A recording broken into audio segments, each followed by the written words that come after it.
तो हेलो दोस्तों, स्वागत करता हूं आपको एक नए वीडियो पे। आज के इस वीडियो में संसदीय समितियों को समझेंगे।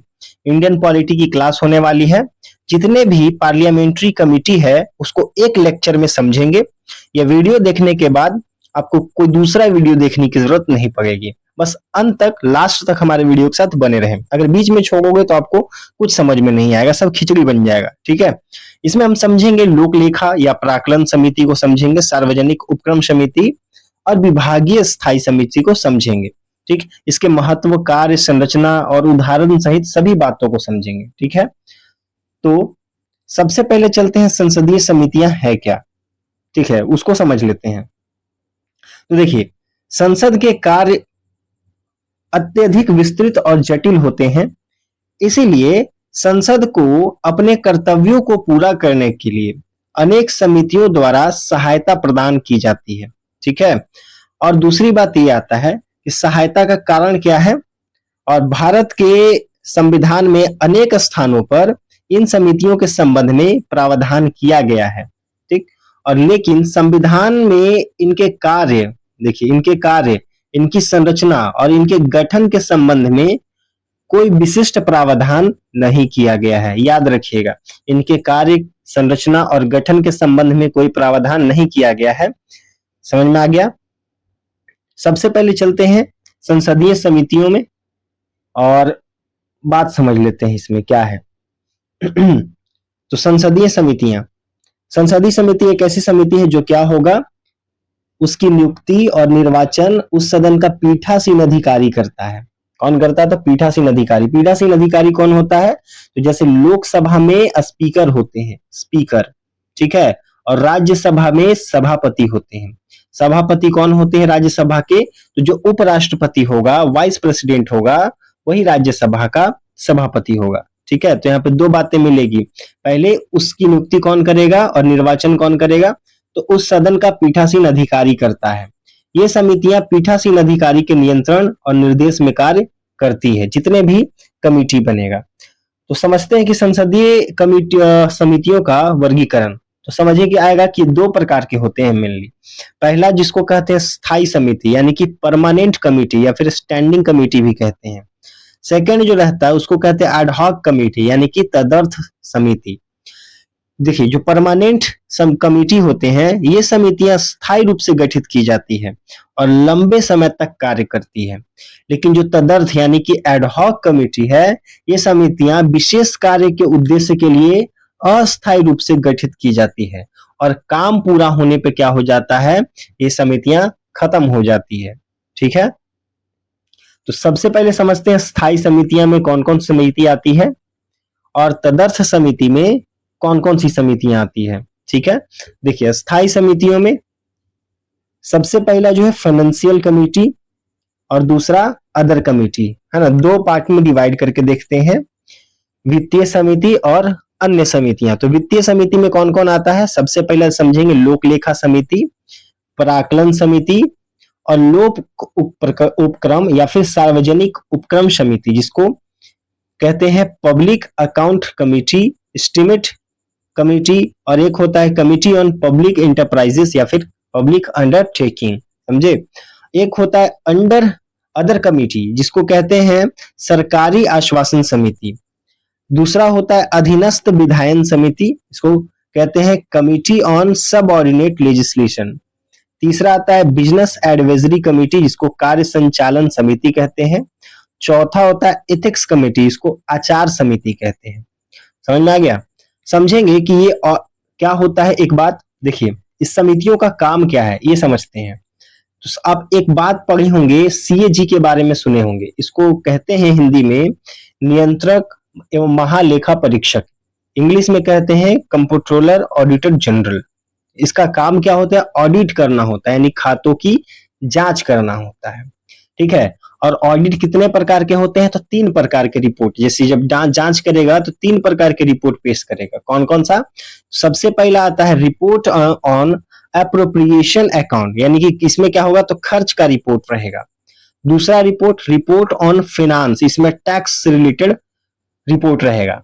और तीसरा रहता है जो रिपोर्ट ऑन पब्लिक अंडरटेकिंग का, उसमें सरकारी कंपनियों का लेखा जोखा रहता है, जो कि सीएजी के द्वारा बनाया जाता है, ऑडिट किया जाता है। ठीक है, अब समझते हैं कि जो सीएजी ये दो कमिटी है ना, ये दो जो रिपोर्ट सौंपेगी, इसका जांच कौन करेगा? तो पब्लिक अकाउंट कमेटी जांच करती है, जिसको कहते हैं लोक लेखा समिति, ये जांच करती है। इसमें क्या आता है? खर्च की रिपोर्ट और टैक्स का, इन दोनों की जांच पब्लिक अकाउंट कमेटी करती है। और रिपोर्ट ऑन फाइनेंस, ठीक है, इसमें कितने सदस्य होते हैं? तो टोटल 22 सदस्य होते हैं, याद रखिएगा, जो कि 15 सदस्य लोकसभा से आते हैं और 7 सदस्य जो है वो राज्यसभा से आते हैं। इसके अध्यक्ष कौन रहते हैं? तो याद रखिएगा कि अध्यक्ष हमेशा विपक्ष का नेता रहेगा। ठीक है, और स्थापना हुई थी 1921 में सबसे पहली बार। अब समझते हैं कि जो रिपोर्ट ऑन पब्लिक अंडरटेकिंग है, ये कौन सी जांच करेगा, समझेंगे इसका, इस रिपोर्ट का कौन जांच करेगा? तो सार्वजनिक उपक्रम समिति जो है इस रिपोर्ट का जांच करती है। इसका स्थापना 1964 में होता है और कृष्ण मेनन समिति की सिफारिश पे होता है। इसमें भी 22 सदस्य होते हैं, 15 लोकसभा से और 7 राज्यसभा से। इसमें एक बात याद रखने लायक है कि अध्यक्ष राज्यसभा का कभी नहीं होगा, अध्यक्ष जो होगा वो हमेशा लोकसभा से होगा। ठीक है, ये बात याद रखेंगे। तो लोक लेखा समिति को अच्छे से समझते हैं। तो इस समिति की स्थापना 1921 में हुई थी और किसके, कौन से नियम के प्रावधान से? तो याद रखिएगा भारत शासन अधिनियम जो 1919 का था, जिसको मोंटेग्यू चेम्सफोर्ड सुधार भी कहते हैं, के प्रावधानों के अनुसार हुई थी 1921 में। वर्तमान में इसमें टोटल 22 सदस्य होते हैं, 15 लोकसभा से और 7 राज्यसभा से। और इसके निर्वाचन इसके निर्वाचन इसके सदस्य संसद द्वारा प्रत्येक वर्ष निर्वाचित होते हैं और इसके सदस्यों का कार्यकाल याद रखिएगा हमेशा 1 वर्ष होता है।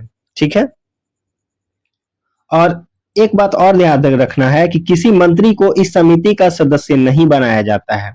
कोई भी मंत्री लोक लेखा समिति का अध्यक्ष जो है या फिर सदस्य जो है वो नहीं बन सकता। दूसरी बात यह देख सकते हैं कि 1967 में एक परंपरा विकसित हो गई कि इस समिति का अध्यक्ष कौन होगा? तो विपक्ष की ओर से होगा, 1967 से हो गया। ठीक है, इस समिति का कार्य है सीएजी की वार्षिक लेखा परीक्षक की रिपोर्ट की जांच करना होता है। जो सीएजी रिपोर्ट देता है, प्रथम 2 रिपोर्टों को जांच ये करता है, जो पहले बता चुके हैं। वो कौन कौन सी रिपोर्ट है? विनियोग खातों की रिपोर्ट और दूसरा वित्त खातों की रिपोर्ट। ये 2 रिपोर्टों का जांच करता है लोक लेखा समिति। ठीक है, अब समझते हैं आगे सार्वजनिक उपक्रम समिति के बारे में। ये क्या होता है? देख सकते हैं कि इसकी स्थापना 1964 में हुई थी और किसकी सिफारिश पे? तो कृष्ण मेनन समिति के सिफारिश पे हुआ था। इसमें भी कितने सदस्य होते हैं? तो टोटल 22 सदस्य होते हैं, 15 सदस्य लोकसभा से आते हैं और 7 सदस्य जो हैं वो राज्यसभा से आते हैं। ठीक है, इस समिति के संसद सदस्य द्वारा प्रत्येक वर्ष चुने जाते हैं और सदस्यों का कार्यकाल 1 वर्ष का होता है। यहाँ पे भी एक बात याद रखना है कि किसी भी मंत्री को इसका सदस्य नहीं बनाया जाता। कौन सी समिति का? तो सार्वजनिक उपक्रम समिति का। समिति का अध्यक्ष केवल लोकसभा से बनता है, याद रखेंगे, अतः राज्यसभा के सदस्य को इसका अध्यक्ष नहीं बनाया जा सकता है। ठीक है, इसका सदस्य हमेशा लोकसभा से बनता है, न कि राज्यसभा से। तो यह समिति सीएजी की तीसरी रिपोर्ट, जिसको की जांच करती है, सार्वजनिक उपक्रमों का जो रिपोर्ट रहता है उसका जांच करता है। जिस तीसरा रिपोर्ट कौन सा है? तो रिपोर्ट ऑन पब्लिक अंडरटेकिंग, इसका जांच करेगा। ठीक है, आगे बढ़ते हैं। अब आता है प्राक्कलन समिति, जिसको एस्टिमेट कमेटी कहते हैं। कहीं कहीं पे ये आकलन समिति के भी नाम से जाना जाता है। समझेंगे कि पहला बार 1921 में बनता है, लेकिन आजादी के बाद ये 1950 में बनता है। ठीक है, और इसमें टोटल 30 सदस्य होते हैं, याद रखेंगे। और सदस्य कहां से होता है? तो लोकसभा के सदस्य होते हैं। याद रखिएगा कि इसमें से राज्यसभा का कोई भी सदस्य नहीं होता है प्राक्कलन समिति में। और इसके अध्यक्ष कौन रहेगा? तो याद रखिएगा सत्तारूढ़ दल का अध्यक्ष हमेशा होता है। प्राक्कलन समिति का कार्य क्या है? तो समझेंगे इस बात को कि देखिए, सरकार है, सरकार क्या बोलता है? हर समय हर वक्त डिमांड आता है और डिमांड के आधार पे वित्त बनता है। बनता है ना, फाइनेंस रिपोर्ट बनता है कि कितना पैसा कहाँ खर्च करना है। अब वो क्या है, ये वित्त का जो रिपोर्ट कहाँ रखाएगा, तो संसद में रखाता है ना। ये रिपोर्ट कहाँ रखाता है, संसद में। अब ये जो डिमांड आई है वो लीगल है या नहीं, उचित है या नहीं, उसका जांच करता है प्राक्कलन समिति। ठीक है, सरकार द्वारा वित्त मांग को जो संसद के समक्ष प्रस्तुत किया जाता है उसकी जांच करता है ना। कौन करता है, तो प्राक्कलन समिति करता है। फिर से समझिए कि सरकार क्या करता है, डिमांड के आधार पे वित्त बनाता है, मतलब कि मैनेजमेंट करता है कि कितना पैसा कहाँ खर्च होना है, और इसी रिपोर्ट का वो संसद में रखवाता है, और जो डिमांड हुआ ना उस डिमांड का जांच करता है ये समिति। ठीक है, इसका मुख्य बिंदु समझ लेते हैं कि इस समिति का मुख्य उद्देश्य है कि सरकार के खर्च के प्रस्तावों का अध्ययन करना, उनमें मितव्ययता, कुशलता और प्राथमिकताओं का ध्यान रखना और बेहतर वित्तीय प्रबंधन के लिए सुझाव देना। देखिए, मितव्ययता का मतलब होता है कम खर्च, मतलब कौन ऐसा काम करे गवर्नमेंट की कम से कम खर्च हो। ठीक है, तो ये प्राक्कलन समिति ध्यान देता है। बात को समझेंगे, वीडियो थोड़ा लंबी हो सकती है लेकिन यही एक वीडियो में आपको सारी समितियों के बारे में बता दिया जाएगा, और वीडियो जो है काफी यूजफुल होने वाला है। लंबा रहे कोई दिक्कत नहीं, सीखने को मिल जा रहा है। ठीक है, ये जरूरी है। अब समझते हैं प्राक्कलन समिति को, थोड़ा एक्सप्लेन कर लेते हैं। देखिए, इस समिति का उदय 1921 में हुआ था और अस्थाई वित्तीय समिति के नाम से जाना जाता है। इस समिति की स्थापना के बाद यानी कि स्वतंत्रता के पश्चात जॉन मथाई की सिफारिश पे किया गया था 1950 में। और जॉन मथाई कौन थे, तो उस समय भारत के फिनांस मिनिस्टर थे जॉन मथाई, समझेंगे। इसमें 30 सदस्य होते हैं और जो सारे सदस्य होते हैं वो लोकसभा से होते हैं। याद रखिए कि राज्यसभा से इसमें कोई भी सदस्य नहीं होता है। सदस्यों का कार्यकाल 1 वर्ष का होता है, याद रख लेंगे। और इसमें किसी भी मंत्री को इसका सदस्य नहीं बनाया जाता। ठीक है, इस समिति के अध्यक्ष की नियुक्ति सत्तारूढ़ दल में से लोकसभा के अध्यक्ष के द्वारा किया जाता है। किसके द्वारा, लोकसभा के अध्यक्ष कौन होते हैं, तो स्पीकर कहलाते हैं ना वो। इस समिति का कार्य क्या है, कार्य बजट में शामिल अनुमानों को जांच करना और सरकारी खर्चों में मितव्ययता यानी कि कम खर्च के लिए सुझाव देना। ठीक है, इसका काम है प्राक्कलन समिति का। ये बात समझ चुके हैं पहले भी। अब समझते हैं कुछ महत्वपूर्ण बातें, उसको भी पढ़ लेते हैं। आगे आता है तदर्थ समिति, जो कि अन्य समितियों में आता है, जिसको एडहॉक कमेटी कहते हैं। ये क्या होता है, तो सरकारी, इसके अंतर्गत आता है सरकारी आश्वासन समिति आता है, जिसको गवर्नमेंट एश्योरेंस कमेटी कहते हैं। स्थापना होता है इसका 1953 में, और इसमें टोटल 25 मेंबर होते हैं, जो कि 15 सदस्य लोकसभा से और 10 सदस्य राज्यसभा से आते हैं। याद रखिएगा, यह समिति सरकार अथवा मंत्रियों द्वारा सदन के पटल पर किए गए वादों, आश्वासनों और प्रतिबद्धताओं की जांच करती है और संसद को रिपोर्ट देती है कि वे पूरे हुए या नहीं हुए। ठीक है, इसमें वादों और आश्वासनों की जांच की जाती है और संसद में रिपोर्ट पेश की जाती है कि जो बात की गई थी वो पूरा हुआ या नहीं। ठीक, इसमें लोकसभा से फिर से बोल रहे 15 सदस्य और राज्यसभा से 10 सदस्य आते हैं। ठीक है, ये सरकारी आश्वासन समिति। अब दूसरा आता है अधीनस्थ विधायन समिति, जिसको कहा जाता है सब ऑर्डिनेट लेजिस्लेशन कमिटी, जिसको अधीनस्थ विधान समिति कहते हैं। इसका स्थापना 1953 में होता है। इसमें टोटल 15 सदस्य लोकसभा से और 15 सदस्य राज्यसभा से होते हैं। इस समिति का कार्य संसद द्वारा कार्यपालिका को जो कानून बनाने की शक्ति और नियम और विनियमन बनाने की शक्ति प्रदान की जाती है, अर्थात अधीनस्थ विधायन की शक्ति प्रदान की जाती है, उसकी जांच करना और संसद को रिपोर्ट प्रदान करना कि वह कार्यपालिका ने दुरुपयोग तो नहीं किया। ठीक है, इसका मतलब यह है कि जो कानून बना दिया जाता है विधायिका के द्वारा और कार्यपालिका को जो पावर दी जाती है, अधीनस्थ विधायन क्या करता है, कमेटी उसका देख बहाल करता है कि वो उस शक्ति का दुरुपयोग तो नहीं किया जा रहा है। ठीक है, और इसी को कहा जाता है सब ऑर्डिनेट लेजिस्लेशन कमेटी। आगे बढ़ते हैं। अब तीसरा आता है कार्य संचालन समिति, जिसको बिजनेस एडवाइजरी कमेटी कहा जाता है। इसको भी समझते हैं। इसका 15 क्या हो गया, लोकसभा से सदस्य होते हैं। अध्यक्ष हमेशा स्पीकर के द्वारा किया जाता है इसमें, ठीक है, नियुक्त।